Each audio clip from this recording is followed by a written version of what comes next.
Hello, my friends. Welcome back to American Lingo Academy. I'm Fiona, and today we're going to learn another 10 common English phrasal verbs that native speakers use all the time. These phrasal verbs are very useful, and I promise by the end of this video, you'll understand exactly what they mean and how to use them naturally in your own conversations. Now, I know phrasal verbs can feel a little confusing at first, but don't worry. I'm going to explain each one very slowly and clearly, and I'll give you lots of examples so you can hear how we actually use them in real life. So grab a cup of coffee, get comfortable, and let's start learning together. Number 1, ask after. This means to ask about someone's health or how they are doing. It's a very polite way to show you care about someone. For example, when you see your neighbor, you might say, "Please ask after your mother for me. I hope she's feeling better." Here's another one. My coworker asked after you yesterday. She wanted to know if you recovered from your cold. You might hear something like, "I always ask after my elderly neighbors to make sure they're okay." Number 2, ask around. This means to ask several different people the same question, usually when you're trying to find information or get help with something. For example, if you're looking for a good dentist, you might say, "I'm going to ask around at work to see who my colleagues recommend." Here's another one. I asked around the neighborhood, but nobody has seen my lost cat. People often say, "Let me ask around and see if anyone knows a good babysitter." Number 3, ask for. This one is super common. It means to request something from someone. It's probably one of the most useful phrasal verbs you can learn. For example, when you're at a restaurant, you might say, "Can I ask for extra napkins, please?" Here's another one. My teenager is always asking for money to go out with friends. You might hear something like, "Don't be afraid to ask for help when you need it." Number 4, ask in. This means to invite someone to come inside your home or office. It's a polite way to welcome someone into your space. For example, when a friend arrives at your house, you might say, "Come on, let me ask you in. It's cold outside." Here's another one. The receptionist asked me in to wait in the lobby. People often say, "My neighbor asked me in for coffee after I helped her carry groceries." Number 5, ask out. This is a fun one. It means to invite someone on a romantic date.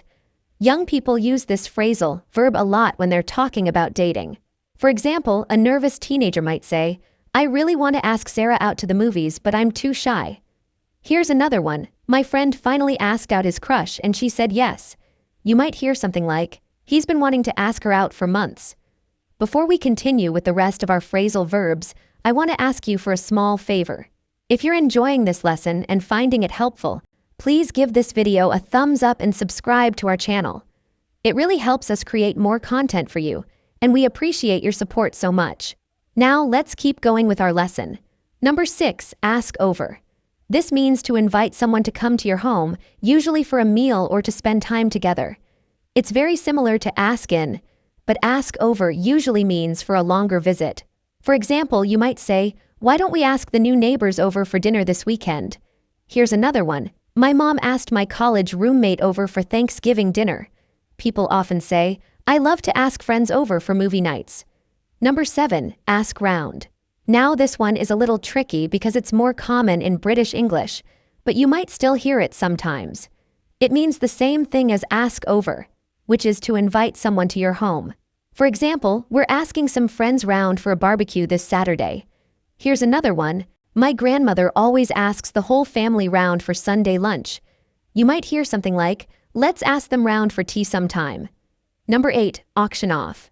This means to sell something at an auction, where people bid money, and the highest bidder wins the item. For example, the school decided to auction off donated artwork to raise money for new computers. Here's another one. My family had to auction off my grandfather's antique furniture after he passed away. People often say, "They're going to auction off all the items from the estate sale next weekend." Number 9, back away. This means to move backwards, usually because you're afraid, surprised, or want to avoid something dangerous. It's both a physical movement and sometimes used metaphorically. For example, when I saw the big dog running toward me, I slowly backed away. Here's another one. The deer backed away when it heard us approaching. You might hear something like, "Back away from the edge of the cliff, it's not safe there." Number 10, back down. This is our final phrasal verb for today, and it means to stop arguing or to give up your position in a disagreement. It's about changing your mind or admitting you were wrong. For example, my boss was really angry, but when I showed him the evidence, he backed down and apologized. Here's another one. I was going to complain about the noise, but I backed down when I saw how upset my neighbor looked. People often say, sometimes it's better to back down than to keep fighting about something small. Now let's do a quick review of all 10 phrasal verbs we learned today. Because repetition is so important when you're learning a new language. We covered ask after, which means to ask about someone's health or well-being. Remember, this shows you care about someone. Ask around, which means to ask several people for information or recommendations. This is super useful when you need to find something or get advice. Ask for, which means to request something from someone. This is one you'll use every single day. Ask in, which means to invite someone inside your home or office. This shows hospitality and friendliness. Ask out, which means to invite someone on a romantic date. This is essential if you want to understand American dating culture. Then we learned ask over, which means to invite someone to your home for a longer visit. Ask round, which is similar to ask over but more common in British English. Auction off, which means to sell something at an auction where people bid on it. Back away, which means to move backwards from something, either physically or metaphorically. And finally, back down, which means to stop arguing or give up your position in a disagreement. Here's a helpful tip for remembering these phrasal verbs.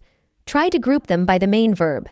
Notice how many of them start with ask after, ask around, ask for, ask in, ask out, ask over, and ask round.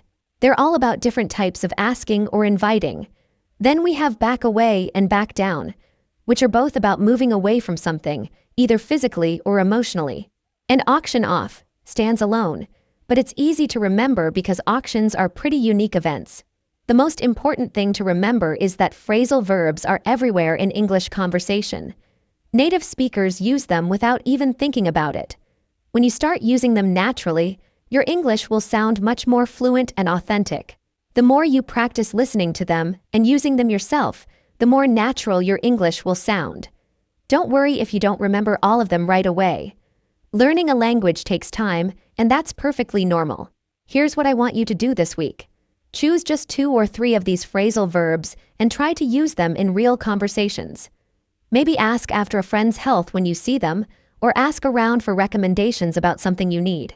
Practice makes perfect, and the best way to learn is by using these phrases in real situations with real people. I also want to give you a little homework assignment. Try watching an American TV show or movie this week and listen for these phrasal verbs. You'll be surprised how often you hear them once you know what to listen for.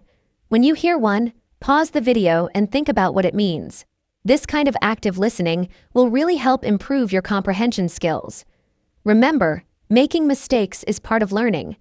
Don't be afraid to try using these phrasal verbs even if you're not completely sure about them. Native speakers will understand what you mean, and they'll usually be happy to help you if you use something incorrectly. Most Americans are very patient and encouraging with English learners. Thank you so much for joining me today, my friends. I hope this lesson was helpful and that you feel more confident about using these phrasal verbs in your own conversations. Learning English is a journey, not a destination, and every new word or phrase you learn brings you one step closer to fluency. You should be proud of yourself for taking the time to improve your English skills. If you enjoyed today's video, please give it a like, share it with someone else who's learning English, and don't forget to subscribe to American Lingo Academy. We post new videos every single day to help you improve your English skills, and we have so many more lessons planned for you. I'll see you in the next lesson. Have a wonderful day and keep practicing your English.